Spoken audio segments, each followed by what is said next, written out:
Good morning, everybody, and welcome to the Morning Vol Report. It is I, Andrew Giovinazzi, Chief Operating Officer of OptionFit.com, filling in for Mark, who is doing his thing, I believe, in a secret state, but not Illinois. Anyway, all the stuff we have coming up. Options Made Easy. We're doing a class, I believe, for tomorrow. It's been a good class of just like using volatility to help make basic option decisions.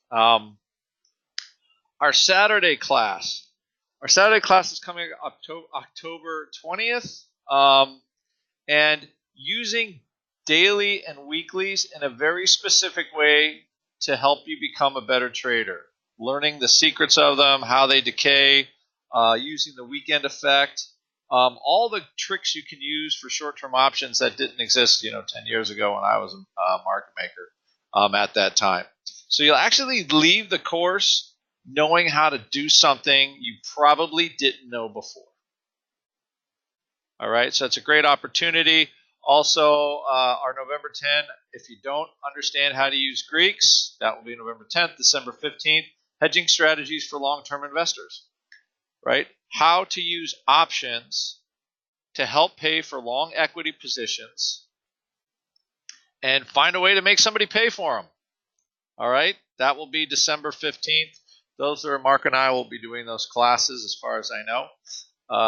Maybe even Adam and some of them. We'll see, especially maybe for the weekly class this weekend. All right.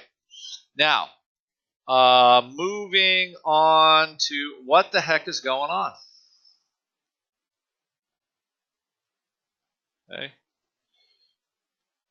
We are backward. We were actually more backward earlier, but what you're seeing now is these futures have risen a little bit since the morning, and the cash VIX also rose. It's not up as much as it was before, but everything's very flat here. It's looking election, but to be honest, I think it's this news about the Chinese having to inject cash in, maybe sending a signal that they're going to try to be in this for the long term for the tariffs. So I think what it did, it add another layer of uncertainty. Like this rate thing, everybody's a little worried about rates. Rates are going up, but, economic growth is still good. But anyway, rates are going up, so that's a vol. That makes vol go up.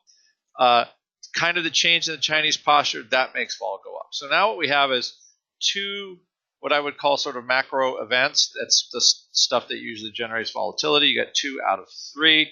I have a rule of 3. You need really 3 things to see a 20 VIX. We have 2, and we're at a 16. And really, the reason is, too, is, the SPX is down 3 handles, right? So whatever's driving the vol futures is not current movement, it's later movement. So setting up for larger moves. Upside flies in the SPX with a put, or a put fly with upside calls, stuff like that where these indexes are going to start flying around a little bit. Expect the bigger move. And I think it happens between now and the November cycle. Why? Right? Because that's what the futures are telling you, right? The futures, the action's kind of here relative to where the cash is. So you're setting up October. Could happen as early as this week? I don't know. Could happen next week. But we did trade as low as the mid-14s. So again, we have short-term movement. How long it will last is kind of sticking right there. But I think the market's looking either way, right? All-time highs again, or if there's a good resolution, or the vol just stays high. Another thing to take a signal from is TLT. Just not looking good. I think here,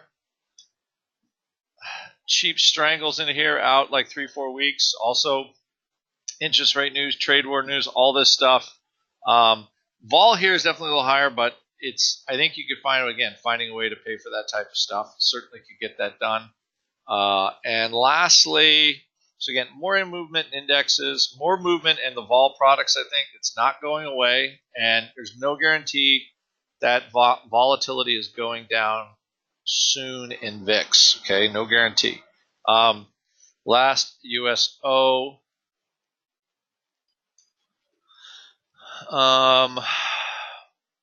Could see a little bit more movement in here in oil into the end of the year.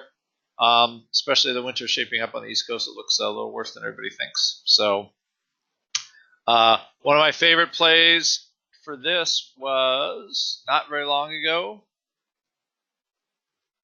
in Option Pit in our blog, right? EWZ near the bottom, right? Take a look at that if you want. I'm going to start writing more regular blogs 3 times a week, no matter what. Just again, looking at volatility and seeing how that could apply to certain positions. So we got a lot of stuff coming up in Option Pit. Again, check out our events page. You will learn something and have takeaways from all these classes, the slide decks, and basically building skills that you might not have had before. So with that, I think another day the market's really not moving because the bonds are closed, and vol is up on really nothing except news over the weekend. So I think, at least for that part, it's a wait-and-see day. And with that, I will see some of you later in the week. Have a good day.